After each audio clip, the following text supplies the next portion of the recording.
Welcome to the Success Sensei Podcast for anyone interested in success, happiness, and balance. We'll teach you how to be a black belt at life. And now, your host, former professional fighter, multiple world champion, entrepreneur, and investor, Robert Devane.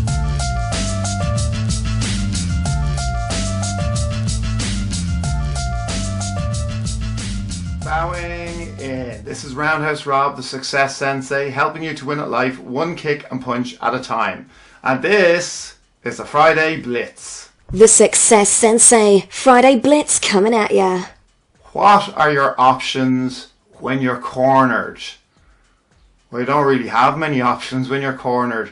At that stage, it's time to not try to evaluate all your options because that's going to slow down your process. When you're cornered, which literally means that your back is against the wall and you have no options and you've nowhere to go and you can't escape the situation, you can't avoid the situation, you can't procrastinate any longer. It's time to take action. So what kind of action can you take? Well, we could be talking about fighting, which is predominantly what I'm going to talk about, but it can carry on through to business and in life. And really, when your back is against the wall and you're cornered and you have little option, you can't go to the side, you can't go backwards, you can't evade the situation or evade combat or evade what's about to occur. Your best option is to fire forward with maximum aggression. Were you not thinking I was going to say that? Were you thinking I was going to say something else?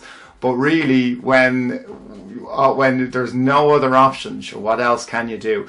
Brute force and ignorance will carry you on through, or hopefully it will, and hopefully it will aid your survival or aid the best out of the situation. So when your opponent feels that they have you over a barrel, that's not the time to quit. It's not the time to even get up into your own head and start thinking. At that stage, there's no point in thinking. You can't use logic to get yourself out of the situation.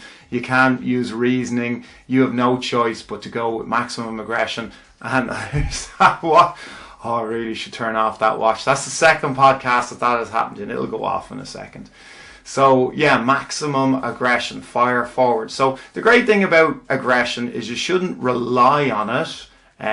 But if your talent isn't going to carry you through, if your skill isn't going to carry you through, if you can't, as I said, think your way out of it or use logic, if you're surrounded or if your back is against the wall, then what else do you have but aggression? Sure, of course you can choose to just give up and comply, but where's the fun in that? You haven't given yourself a fighting chance or a fighter's chance.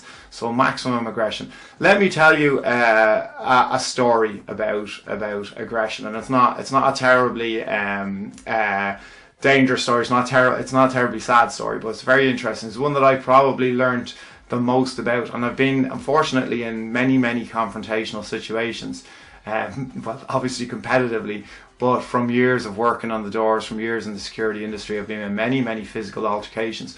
But the one I learned the most from was actually a training experience. So I was a young Robbie and I was in America. I don't know whether I was 19, 20. So I competed a lot in karate and kickboxing, but I had very limited and very little grappling and BJJ experience. So it probably was the time that MMA was just starting out. Our MMA was just being termed MMA. It had been called free fighting and all these other things. But I digress, back to the story. So on one of my training experiences, I came up against a guy who was a very experienced wrestler, very experienced grappler, had wrestled and grappled and done submission wrestling throughout high school, throughout his school experience, which is not, as people know, with the Irish experience, we don't have any wrestling programs, grappling programs. In fact, throughout our history, it's the opposite. We've wanted to avoid close contact, and that's probably why we have excelled in boxing, and boxing is kind of a little bit more our heritage sport. So myself and himself, unnamed, we're going to do a couple of grappling matches to submission. So submission is when somebody basically gives up or taps out. I knew he was a hell of a lot better than me. I knew I hadn't a chance, and I knew that I didn't know a lot of wrestling, a lot of grappling, and I was mainly a striker. So we had two quick bouts, and I'm both bouts I managed to guillotine him and get the tap out. So that was on a superior opponent. I knew it was a superior opponent. And how did that work? Well, basically it worked like this. I knew I had nothing. I knew without maximum aggression and maximum focus and going in for the kill, going for that same submission twice, that if I hadn't have done that, I would have had no chance. And because he had so much more experience than me, I think he was thinking too much. And I had very little. I had nothing except for that one move. I didn't know any other moves. That was the only move I had. I'm glad we didn't go for a third bout, because if my guillotine didn't work, I had nothing else.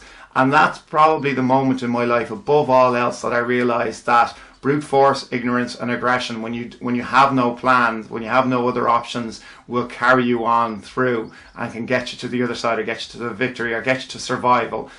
So just remember that when your opponent thinks that they have you over a barrel, or when your back is against the wall, or you're cornered, to carry on forward and just make your decision and just follow on through. Be ruthless with your decision. Aggression isn't always a negative word, especially when it comes to sports, but you can be aggressively pursuing your goals.